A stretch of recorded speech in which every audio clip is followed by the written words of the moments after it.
Depois do público gamer, o público que mais procura um PC de alto desempenho para trabalho são os arquitetos, os engenheiros e os estudantes de arquitetura e engenharia. Hoje a gente preparou um vídeo com os principais softwares dessas profissões e como você pode otimizar o seu PC para que eles rodem sem gargalo. Então vamos entender a necessidade real de cada um desses softwares. O primeiro deles é o AutoCAD, que é o pai dos softwares de engenharia. A versão 2D vai rodar praticamente em qualquer computador moderno. Se você tiver uma GPU integrada ou 8 GB de RAM, já vai te atender. Já a versão 3D, a gente recomenda uma GPU dedicada, assim como no mínimo 16 GB de RAM. Aqui para a versão 3D, também um bom processador single core vai fazer a diferença. Já o SketchUp, ele é um programa muito mais intensivo. Aqui ele vai necessitar de um processador com uma boa performance single core.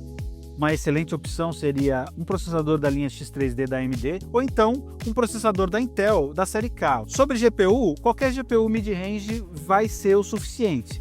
Uma excelente recomendação de custo-benefício é a 3060 de 12 GB, que apesar de ser de uma geração passada, por ter 12 GB de memória, ela vai performar melhor até do que uma 4060, que só tem 8 GB. 16 GB de RAM, se você estiver trabalhando com projetos médios, mas a nossa recomendação mesmo é 32 GB de RAM, que vão atender projetos grandes também. O V-Ray é um programa que você vai usar para fazer a renderização dos seus projetos. Ele vai fazer a renderização de duas formas, vai fazer ou pela CPU ou pela GPU.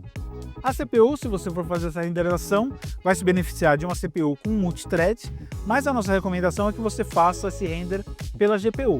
E quando você comprar essa GPU, procure uma GPU com pelo menos 12 GB de VRAM, que vai ficar muito melhor. Esse render vai ser feito muito mais rápido. E por último, um dos programas mais pesados, que é o Lumion.